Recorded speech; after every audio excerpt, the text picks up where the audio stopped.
믿음은 가지고 있는 것으로 증명되는 것이 아니라 삶의 현장에서 사용할 때 그 진가가 드러납니다. 몸이 1000양이면 눈이 900양이다라는 옛말이 있습니다. 그만큼 눈은 우리에게 중요한 기관입니다. 우리는 눈을 통해 많은 것을 보고 판단하며 살아갑니다. 그런데 무엇을 보느냐보다 본 것을 어떻게 해석하느냐가 더 중요합니다. 똑같은 것을 보고도 사람마다 받아들이는 것이 다릅니다. 어떤 사람에게는 아무렇지 않은 일이 다른 사람에게는 두려움이 될 수 있습니다. 왜 그렇습니까? 사람은 눈에 보이는 것을 그대로 받아들이기만 하는 것이 아니라 자신이 가지고 있는 생각과 경험과 그리고 믿음을 통해 그것을 해석하기 때문입니다. 오늘 본문에 나오는 12명의 정탐꾼의 이야기를 보면 12명이 서로 다른 땅을 보고 온 것이 아닙니다. 똑같은 가나안 땅을 보고 돌아왔습니다. 12명 모두 그 땅이 젖과 꿀이 흐르는 것을 보았습니다. 그리고 그 땅에서 얻어진 풍성한 과일까지도 가져와서 그 결과를 보여주고 있습니다. 또 그리고 그 12명은 모두 강한 거민을 보았고 견고한 성읍을 보았고 그리고 안악 자손을 보았습니다. 본 것은 모두 같았습니다. 그런데 보고는 달랐습니다. 10명의 정탐꾼이 말합니다. 우리는 능히 올라가서 그 백성을 치지 못하리라. 그들은 우리보다 강하니라. 반대편에 또 하나의 보고가 나옵니다. 갈렙이 보고합니다. 아닙니다. 우리가 곧 올라가서 그 땅을 취할 수 있고 그리고 능히 이길 수 있습니다. 라는 보고를 합니다. 같은 땅을 보았는데 보고서 내용은 극과 극으로 갈라졌습니다. 본 것이 달랐던 것이 아니라 본 것을 해석하는 믿음이 달랐던 것입니다. 10명의 정탐꾼은 거인을 통해 자신들을 바라보았습니다. 거인을 크게 보니 자신들이 작아졌습니다. 그래서 나중에는 자기 자신을 가리켜 우리는 스스로 보기에도 메뚜기 같다라고 말합니다. 그러나 갈렙은 달랐습니다. 갈렙도 거인을 보았습니다. 그러나 갈렙은 거인보다 크신 하나님을 바라보았습니다. 믿음이라는 것은 없는 것을 있다고 우기는 것이 아닙니다. 문제가 있는데 문제 없다고 말하는 것도 아닙니다. 믿음은 현실을 정확하게 보는 눈입니다. 문제가 있으면 문제가 있다고 말하는 것, 그것이 믿음입니다. 문제가 있는데 없다고 자꾸 우긴다, 그건 어떻게 보면 믿음이 아닙니다. 믿음은 문제가 있는 현실을 정확하게 보는 것, 문제가 있는 현실을 정확하게 말하면서도 그 문제를 하나님의 관점으로 해석하는 것입니다. 믿음은 선포적인 개념을 포함하고 있습니다. 마음속으로만 믿는 것이 아니라 내가 누구를 믿고 있는지와 그리고 그 믿음을 말과 행동으로 드러내야 된다라는 것이죠. 그래서 믿음에는 전시용이 있고 실전용이 있습니다. 전시용은 말 그대로 전시되어 있는 겁니다. 일종의 전시상품이죠. 믿음이라는 모양은 있습니다. 겉으로 보기에는 그럴듯합니다. 그러나 실제로 사용해야 될 순간에 그 기능을 발휘하지 못한다면 전시용에 머물고 마는 것입니다. 여러분, 믿음의 진가는 언제 드러납니까? 내가 예상하지 못했던 거인을 만났을 때입니다. 내 힘으로 넘을 수 없는 견고한 성읍 앞에 섰을 때죠. 바로 그때 내가 무엇을 바라보고 무엇을 말하고 어떻게 행동하는지를 통해 믿음의 진가가 드러나는 것입니다. 본문의 12정탐꾼은 아무나 뽑힌 사람들이 아니었습니다. 이스라엘의 각 지파를 대표하여 가나안 땅을 정탐하도록 보냄을 받은 지파의 리더였습니다. 우리식으로 말하면 그 지파에서 대단히 믿음이 좋다고 평가받았고 또 믿음이 좋다라고 인정되어지는 사람을 뽑아서 가나안 땅 정탐꾼으로 파송되었다라는 것이죠. 그들은 모두 하나님의 백성들이었고 모두 광야에서 하나님의 인도하심을 경험하였던 사람들입니다. 그런데 가나안의 거인과 견고한 성읍을 만나는 순간 믿음의 차이가 드러납니다. 위기가 그들 안에 있던 믿음의 상태를 드러내었던 것이죠. 10명의 정탐꾼은 거인을 보는 순간 우리는 능히 올라가서 그 백성을 치지 못하리라고 말했습니다. 그러나 갈렙은 똑같은 현실을 보고도 우리가 곧 올라가서 그 땅을 취하자 능히 이기리라고 선포했습니다. 자, 이것이 전시용 믿음과 실존용 믿음의 차이입니다. 마태복음 9장에 보면 두 맹인이 예수님께 나옵니다. 마태복음 9장 28절에서 30절을 우리 한번 읽어보겠습니다. 예수께서 집에 들어가심에 맹인들이 그에게 나아오거늘 예수께서 이르시되 내가 능히 이 일 할 줄을 믿느냐 대답하되 주여 그러하오이다 하니 이에 예수께서 그들의 눈을 만지시며 이르시되 너희 믿음대로 되라 하시니 그 눈들이 밝아진지라. 예수께서 엄히 경고하시되 삼가 아무에게도 알리지 말라 하셨으나. 아멘. 자, 두 맹인이 예수님에게 나와서 자기들의 현실적인 어려움, 고충을 보여주죠. 자, 예수님께서 묻습니다. 내가 능히 이 일을 할 줄 믿느냐라고 질문하셨을 때 저는 예수님이 제 눈을 뜨게 하실 줄 믿습니다라고 대답을 하죠. 이에 예수께서 그들의 눈을 만지시며 이르되 너희 믿음대로 되라 하시니라 이렇게 말씀하시죠. 자, 이 여기서 말하는 믿음이 오늘 우리가 살펴보고 있는 실존용 믿음입니다. 집에 두고 온 믿음이 아니라, 집에 전시장에 잘 보관하고 있는 믿음이 아니라 예수님 앞에 나아갈 때에 그 믿음을 실존용으로 가지고 나왔다라는 것이죠. 그래서 예수님께서 그 질문을 했을 때에 조금도 주저하지 않고 예수님 그 일을 하실 줄 믿습니다라는 이 고백이 바로 나올 수 있었다라는 것입니다. 실존용 믿음은 하나님의 말씀을 믿고 실제 삶에서 반응하는 믿음입니다. 믿음은 마음속에 보관해 두는 것이 아니라 삶의 현장에서 사용해야 된다라는 것이죠. 갈렙이 가진 실존용 믿음의 내용을 살펴보면 30절을 보시면 갈렙이 모세 앞에서 백성을 조용하게 하고 이르되 우리가 곧 올라가서 그 땅을 취하자 능히 이기리라 하나. 자, 여기서 지금 갈렙이 실존용 믿음으로 사용하고 있는 단어들이 나옵니다. 올라가자, 취하자, 이기리라 라는 말이 나오죠. 자, 올라가자, 취하자, 이기리라. 이건 구호와 같은 느낌을 주고 있고 선포적 의미를 담고 있습니다. 자, 이 선포는 믿음의 행동을 묘사하는 동사형입니다. 올라가자, 취하자, 이기자. 자, 이거는 행동을 묘사하는 동사형. 그래서 믿음은 동사형이라는 겁니다. 믿음은 머릿속에만 머물러 있지 않습니다. 하나님을 믿기 때문에 움직이는 것이고, 하나님을 믿기 때문에 순종하는 것이고, 하나님을 믿기 때문에 선포하는 것입니다. 갈렙이 능히 이기리라고 말한 것은 근거 없는 자신감이 아닙니다. 갈렙도 안악 자손을 보았고 갈렙도 견고한 성읍을 보았습니다. 다른 정탐꾼들이 본 것을 갈렙도 똑같이 보았습니다. 그런데 갈렙에게는 한 가지가 더 보였습니다. 바로 하나님의 약속이 보였습니다. 10명의 정탐꾼은 거인을 보고 자기들을 바라보았지만 갈렙은 거인을 보면서 하나님을 바라보았습니다. 그러므로 믿음으로 선포하는 사람은 자기 자신을 크게 말하는 사람이 아닙니다. 하나님을 크게 말하는 사람입니다. 하나님이 약속하셨기에 올라가자는 것이죠. 하나님이 함께 하시기 때문에 취하자는 것이죠. 하나님이 앞서 가시기 때문에 이길 수 있다라는 것입니다. 저와 여러분들도 이런 동사형 믿음, 실존용 믿음의 사람이 될 수 있기를 주님의 이름으로 축원합니다. 자, 그러면 믿음으로 무엇을 향해 선포해야 합니까? 첫째로 두려움을 향해 선포해야 합니다. 자, 28절을 한번 같이 읽어보겠습니다. 그러나 그 땅 거주민은 강하고 거기서 안악 자손을 보았으며. 자, 보세요. 여기서는 어떤 단어들이 나옵니까? 거주민은 강하고 성읍은 견고하고 심이 클 뿐 아니라 거기서 안악 자손을 보았다. 자, 이 구절에서 10명의 정탐꾼의 마음이 녹아내린 것입니다. 거주민이 강하다는 것, 성읍이 견고하다는 것, 심이 클 뿐 아니라 거기서 안악 자손을 보았다는 것. 근데 여러분, 지금 이 내용이 사실입니까? 거짓말입니까? 이들이 지금 보고하고 있는 그 땅 거주민은 강하고 성읍은 견고하고 심이 클 뿐 아니라 거기서 안악 자손을 보았습니다라는 이 보고가 거짓말입니까? 진짜 맞는 보고입니까?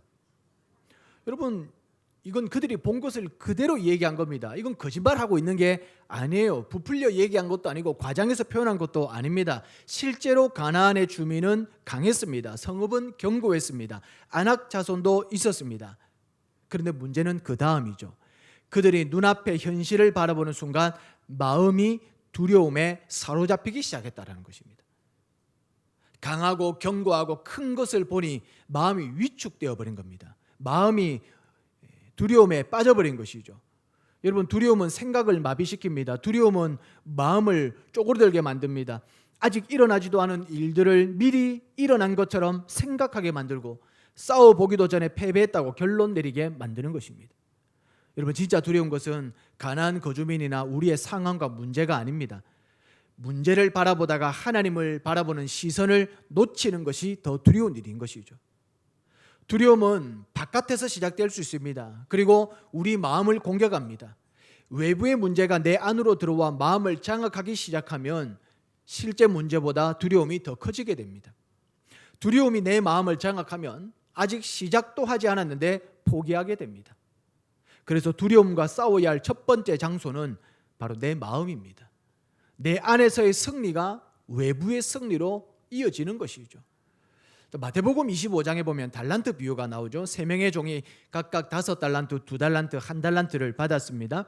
5달란트와 2달란트를 받은 종은 바로 가서 장사하여 이윤을 남깁니다. 그런데 1달란트를 받은 종은 땅을 파고 달란트를 감추어 둡니다. 자, 주인이 돌아와 결산할 때 1달란트 받은 종이 이렇게 말합니다. 마태복음 25장 24절 25절 읽어봅니다.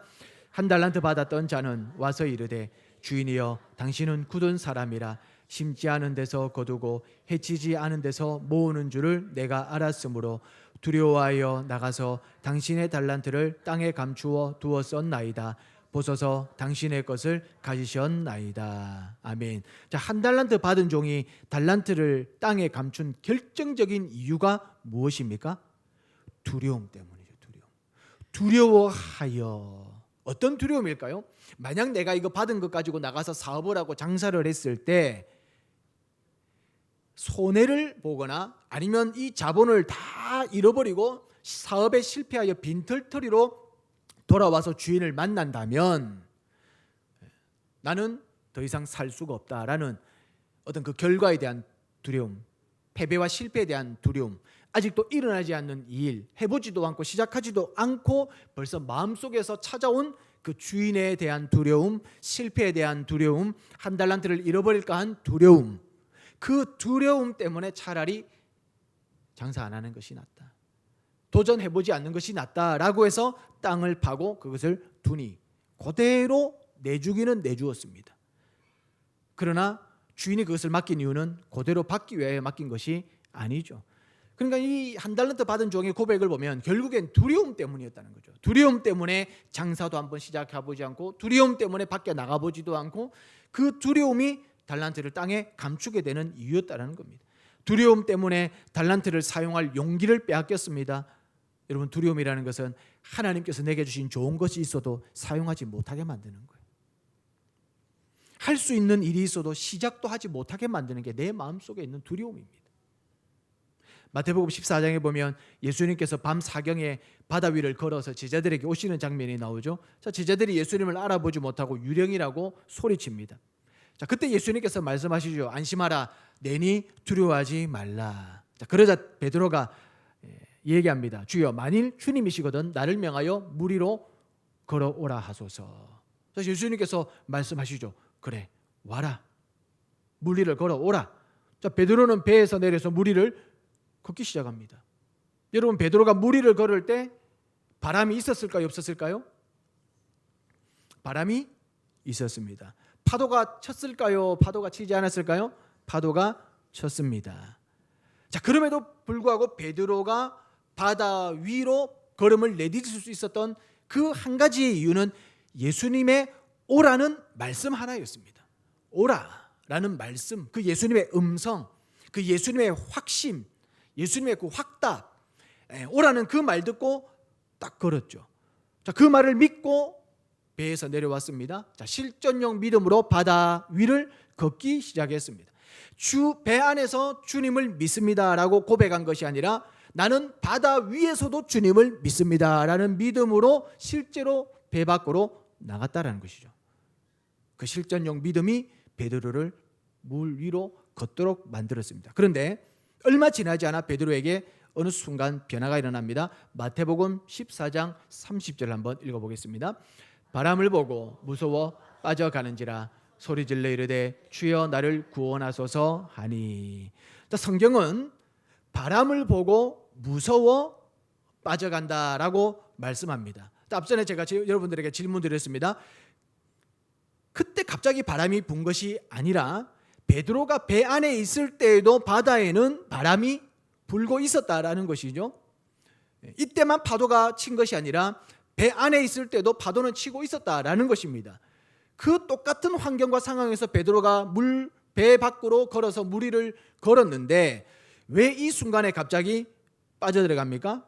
바람을 보고 무서워 빠져간다. 자, 달라진 것이 뭡니까? 바람은 그대로 불고 있고 파도도 그대로 치고 있습니다. 달라진 것은 베드로의 시선이 달라진 겁니다. 무슨 말이죠? 예수님의 오라는 그 말씀 보고 갔고 예수님의 음성 듣고 출발했는데 어느 순간 그 오라는 예수님의 말씀이 희미해지고 예수님의 음성이 들리지 않는 순간 바람이 보여졌고 파도 치는 것이 보여졌다는 거죠. 거기서 두려움에 무서움에 사로잡히게 된 것이죠. 예수님을 바라보던 눈이 바람으로 옮겨졌습니다. 말씀을 붙들던 마음이 상황에 빼앗겼습니다. 예수님을 바라볼 때는 물 위를 걸었는데 바람을 바라보기 시작하자 두려움이 들어왔습니다. 사실 베드로는 바다에 빠진 것이 아니라 두려움에 빠진 것입니다. 그래서 베드로가 외치죠. 주여 나를 구원하소서. 자, 예수님께서 즉시 손을 내밀어서 베드로를 붙잡아 주십니다. 그리고 이렇게 말씀하십니다. 마태복음 14장 31절 읽어보겠습니다. 예수께서 즉시 손을 내밀어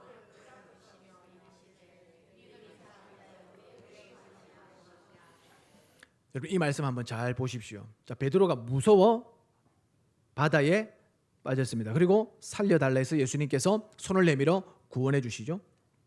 자, 그런데 예수님께서 베드로에게 너 왜 파도를 보고 무서워했느냐? 바람 보고 무서워했느냐? 왜 무서워했느냐라고 묻지 않습니다. 뭐라고 얘기하시죠? 믿음이 작은 자여 왜 의심하였느냐? 그러니까 베드로는 파도가 무섭고 바람이 무서워서 바다에 빠졌는데 예수님은 베드로가 바람과 파도를 무서워한 것이 아니라 믿음이 작았고 의심하였기 때문이라고 이야기하죠. 자, 이 말씀의 의미가 무엇입니까? 두려움과 믿음의 문제가 서로 연결되어 있다는 겁니다. 자, 두려움은 우리의 믿음이 작을 때 찾아오는 겁니다. 믿음이 강하고 크면 두려운 일도 사실 두렵게 느끼지 않습니다. 근데 하나님의 존재와 능력을 의심하기 시작하면 문제가 더 크게 보이기 시작합니다. 반대로 문제보다 하나님을 크게 바라볼 때 믿음은 다시 일어날 수 있는 것이죠. 10명의 정탐꾼도 마찬가지였습니다. 그들은 거인을 바라보다가 하나님을 놓쳤습니다. 그 결과 아직 싸우지도 않았는데 벌써 패배하고 말았습니다. 전쟁터에서 진 것이 아니라 먼저 마음에서 졌고 현실에 패배한 것이 아니라 두려움의 마음을 빼앗긴 것입니다. 자, 한 가지 예를 더 살펴봅시다. 다윗과 골리앗의 전쟁도 한번 생각해 보겠습니다. 이스라엘 군대가 블레셋의 싸움을 도두는 골리앗의 그 힘에 눌려 숨어 있었습니다. 그 누구도 하나님을 모욕하는 골리앗 앞에 나가지 못했습니다. 그때 다윗이 형들의 안부를 묻고 먹을 것을 전달하기 위해 이스라엘 진영에 찾아옵니다. 자, 다윗도 골리앗을 보았습니다. 골리앗이 얼마나 큰지 보았고 그리고 골리앗에게는 칼과 창과 단창이 있다는 것도 알았습니다. 그런데 다윗은 다른 것 하나를 더 보게 되죠. 골리앗보다 크신 하나님을 보게 됩니다. 다윗은 물매를 던지기 전에 먼저 이렇게 선포합니다. 사무엘상 17장 45절 읽어보겠습니다. 다윗이 블레셋 사람에게 이르되 너는 칼과 창과 단창으로 내게 나아오거니와 나는 만군의 여호와의 이름 곧 내가 모욕하는 이스라엘 군대의 하나님의 이름으로 내게 나아가노라. 여러분 다윗의 말을 보십시오. 너는 칼과 창과 단창으로 내게 나아오거니와, 다시 말하면 하나님 없이 각종 무기 가지고 나오지만 나는 만군의 여호와 하나님의 이름으로 내게 나간다. 다시 말해 나는 하나님 가지고 나가고 실전용 믿음 가지고 나간다라고 지금 선포하고 있는 겁니다. 여러분 건강으로 힘드신 분이 계십니까? 치료를 위해 기도하십시오. 그리고 필요한 치료를 성실하게 받으십시오. 그리고 그 과정에서 믿음으로 여러분들의 건강을 향하여 선포하십시오. 그래야 건강의 어려움, 질병이 주는 두려움을 이길 수 있습니다. 직장과 사업이 예전 같지 않습니까? 문제가 없다고 외면하지 마십시오. 해야 할 일을 챙겨봐야 됩니다. 또 만나야 될 사람이 있다면 만나십시오. 그리고 하나님께 지혜를 구하십시오. 그리고 믿음으로 선포하십시오. 내 사업과 직장 문제 때문에 내 믿음 빼앗기지 않는다. 오히려 나는 더 이럴 때일수록 하나님을 의지하며 내가 할 일을 더 열심히 최선을 다하여 하며 하나님의 지혜로 이기겠다. 자기에게 그렇게 선포하십시오. 여러분, 두렵게 만드는 대상이 있습니까? 그것만 생각하면 밤에 잠이 오지 않거나 일이 손에 잡히지 않습니까? 여러분, 두려움은 가만히 두면 우리 생각을 계속해서 비집고 들어와 우리 생각을 두려움으로 장악해버립니다. 그러므로 하나님의 말씀을 붙들고 믿음으로 선포하시기 바랍니다. 반복적으로 선포하면 믿음이 강해집니다. 믿음의 선포로 두려움에게 마음을 빼앗기지 마시고 현실보다 크신 하나님을 바라보시고 믿음으로 전진하시기를 주님의 이름으로 축원합니다. 두 번째로 열등의식과 비교의식을 향해 선포해야 합니다. 자, 33절을 우리 다시 한번 읽어보겠습니다. 거기서 네피림 후손인 아낙 자손의 거인들을 보았나니 우리는 스스로 보기에도 메뚜기 같으니 그들이 보기에도 그와 같았을 것이니라. 아멘. 자, 10명의 정탐꾼들은 자신들과 누구를 비교하고 있습니까? 아낙 자손과 비교하면서 우리는 스스로 보기에 메뚜기 같다라고 평가합니다. 참 재밌는 표현입니다. 여러분, 아낙 자손은 이들에게 아무 얘기도 하지 않았습니다. 너희들 참 개미 같다, 메뚜기 같다, 뭐 곤충 같다, 한마디도 하지 않았습니다. 아낙 자손은 아무 소리 안 하는데 싸워보기도 전에 이 10명의 정탐꾼은 뭐라고요? 우리는 스스로 보기에도 메뚜기 같다라는 거예요. 그러니까 먼저 자기 자신을 메뚜기로 규정해버린 겁니다. 메뚜기 자상으로 추락시켜버린 것이죠. 자, 무엇이 이렇게 자신들을 비하하게 만들었습니까? 열등의식과 비교의식입니다. 아낙 자손과 자기들을 비교해서 볼 때 우리는 스스로 메뚜기 같아 보일 수밖에 없었던 것이고, 그리고 열등한 의식을 가지니 자기 스스로를 실패자로, 포기한 자로 그렇게 규정해버리는 것이죠. 여러분, 열등의식은 스스로 자기를 파괴시키는 것입니다. 자기를 끊임없이 깎아내리는 것입니다. 자기의 가치를 떨어뜨리는 것입니다. 나는 왜 이것밖에 안 될까? 나는 왜 저 사람처럼 되지 못할까? 여러분, 이런 생각이 계속 반복되면 어느 순간부터 다른 사람이 나를 무시하지 않아도 내가 나를 무시하기 시작합니다. 다른 사람은 아무 말 안 합니다.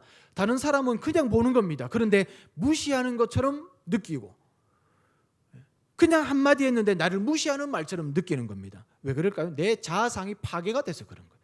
스스로 메뚜기라고 생각하고 살고 있으니 무슨 말만 하면 메뚜기 밟는 것처럼 막 그렇게 느끼는 거예요. 여러분, 자꾸 열등의식을 그리고 비교의식의 생각을 반복하면 자기 스스로를 자꾸 가치를 떨어뜨리게 되는 겁니다.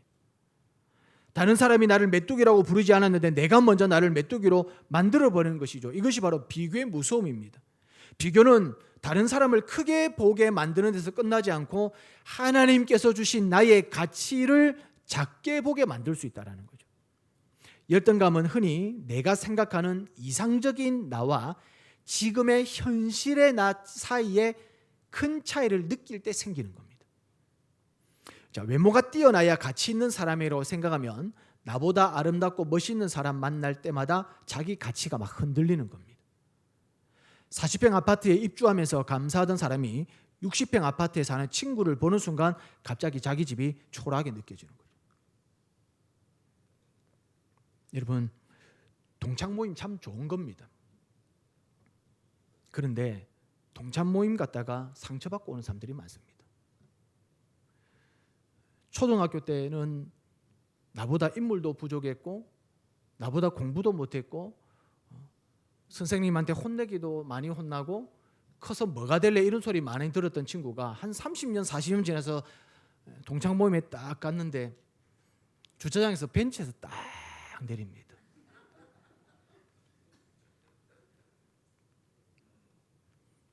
그리고 초등학교 때 총방받던 넌 커서 대단한 사람 될 거야. 넌 뭐가 돼도 될 사람이야. 그렇게 칭찬받아서 진짜 뭐가 될 줄 알았던 나는 뭐가 안 됐어요. 그러니 자기도 모르게 그 동창 모임에 가서 어울리지를 못하는 거예요. 잘 나갈 줄 알았던 친구들은 한없이 잘 못 나간 애들로 다 돌아왔고, 전부 다 잘못될 줄 알았던 애들이 크게 성공해서 벤츠, BMW, 아우디, 독일 3사 차를 다 몰고 왔어. 잘 될 줄 알았던 우리 친구들은 전부 다 국산차 타고 갔어. 그러니 주차장에서부터 벌써 열등감을 느끼고 비교식을 딱 갖는 거예요. 그러니까 거기서부터 딱 마음에 작아지는 거예요. 자기가 그 안에 들어가서 밥을 먹는데 밥이 이게 어디로 들어가는지를 모르겠는 거예요. 뭘 하나 시키려고 해도 나는 막 마음이 조마조마한데 벤츠 타고 시켜, 괜찮아, 걱정하지 마, 돈은 내가 계산할 테니까. 그러는 순간 자기가 너무 작게 느껴지는 거예요. 그러니까 그런 한번 동창 모임을 경험한 사람은 다음에 동창 모임을 잘 안 가시더라고요. 여러분 40평 아파트가 어디 작습니까? 근데 60평 친구 집들이 한번 갔다 오니까 40평 들어갔는데 집이 왜 그래 작아요? 그 보는 순간 열등감에 사로잡히는 거예요. 야, 저 친구 남편 잘 만나가지고 60평 아파트 살구나. 그 집에 가서 내 남편 보니까 이 남편이 뭐 하는 사람이냐 도대체. 여러분 이게 비교의식입니다. 멀쩡한 사람을 바보로 만들고 멀쩡한 사람을 갖다가 아주 못난 사람 만드는 이게 비교의식이에요. 비교하기 전에는 감사했던 것이 비교하는 순간 부족한 것이 되어버리는 것이고, 여러분 이런 것들로 인생의 가치를 결정한다면 우리는 계속 매이는 삶을 살 수밖에 없습니다. 비교에는 끝이 없습니다. 학생들 성적 평가에 수미, 양가 방식이 있죠. 이 의미를 여러분 하나씩 한번 살펴보셨습니까? 수우까지만 우리는 생각하고 미양가는 저리 멀리 보내는 양가, 가가 뭐 이런 거는 아주 거들떠 보지도 않는 우리나라의 성적 방식이죠. 뭐 요즘에는 뭐 그렇게 하는지 안 하는지 모르겠지만, 여러분 그 의미를 안 보면요, 수는요 빼어날 숫자입니다. 특히 우수하다는 뜻이죠.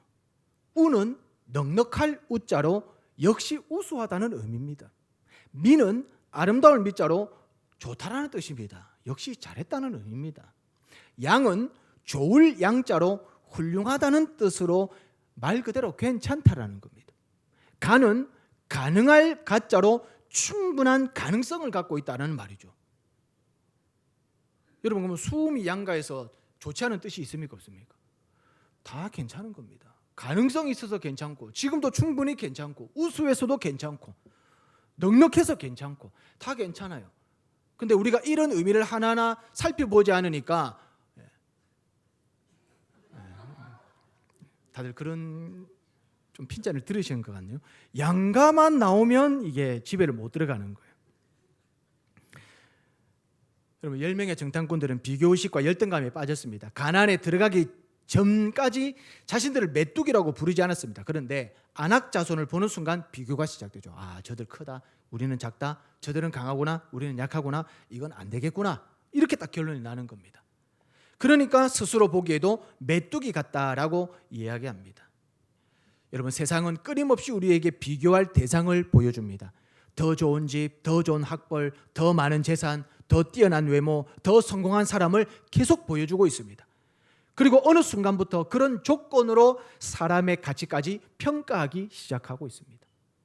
여러분 세상 유행 전부 따라갈 수 없습니다. 세상이 제시하는 모든 조건을 충족시키며 살 수 없습니다. 그렇기 때문에 조건으로 자기 가치를 결정하는 사람은 끊임없이 비교할 수밖에 없는 것이죠.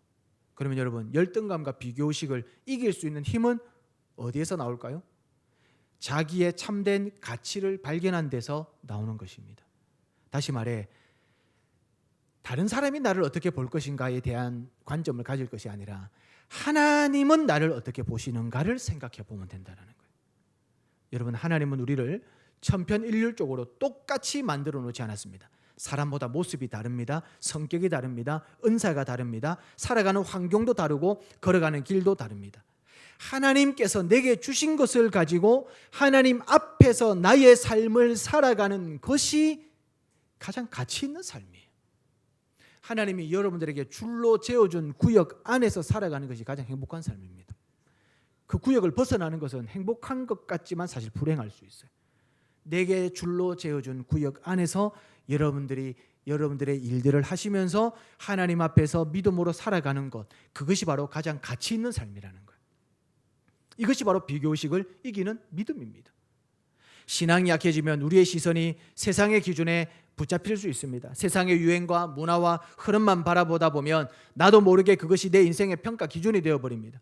다른 사람들이 다 가지고 있는 것을 나는 갖지 못했다고 자신을 한심하게 여기기도 합니다. 그렇기에 조건에 매인 인생은 끝없이 부족함을 느끼며 살아갈 수밖에 없습니다. 믿음은 그 조건의 사슬을 끊어내는 것입니다. 사랑하는 성도 여러분, 10명의 정탐꾼도 하나님을 알고 있었습니다. 하나님의 인도하심도 경험했습니다. 그러나 거인을 만나는 순간 거인이 하나님보다 크게 보이기 시작했습니다. 그래서 자신들을 메뚜기라고 불렀습니다. 그러나 갈렙은 하나님을 바라보았습니다. 그래서 선포하는 것입니다. 올라가자, 취하자, 이기자. 우리 앞에도 가나안의 거인과 같은 문제들이 있습니다. 어떤 분에게는 건강의 문제가 거인처럼 서 있을 수 있습니다. 어떤 분에게는 자녀의 문제가 거인처럼 서 있을 수 있습니다. 어떤 분에게는 직장과 사업의 어려움이 거인처럼 서 있을 수 있습니다. 그것들 때문에 아무에게도 말하지 못하고 혼자 붙들려 있는 두려움이 있을 수 있다라는 것이죠. 그러면서 나도 모르는 사이에 스스로를 메뚜기로 만들어가고 있는 것입니다. 우리의 믿음은 전시용이 되어서는 안 됩니다. 교회 와서 예배 드릴 때만 사용하는 믿음이 되어서는 안 됩니다. 모든 일이 잘 될 때만 하나님을 믿습니다라고 고백하는 믿음이 되어서는 안 되는 것이죠. 우리의 믿음은 실전용이어야 합니다. 거인을 만났을 때 사용해야 됩니다. 두려움이 찾아왔을 때 사용해야 됩니다. 실전용 믿음은 말로 끝나지 않습니다. 갈렙처럼 올라가는 것입니다. 취하는 것입니다. 믿음으로 나가는 것입니다. 믿음의 선포는 하나님을 크게 말하는 것입니다. 믿음은 마음속에 보관하는 명사가 아니라 삶으로 움직이는 동사입니다. 그러므로 이제 두려움을 향해 믿음으로 선포하시고 비교의식과 열등의식을 향해 믿음으로 선포하시기를 바랍니다. 실전용 믿음으로 여러분의 삶의 현장에서 하나님을 크게 바라보시고 두려움과 비교의식을 넘어 믿음으로 전진하며 살아계신 하나님의 능력과 은혜를 날마다 경험하시기를 주님의 이름으로 축원합니다.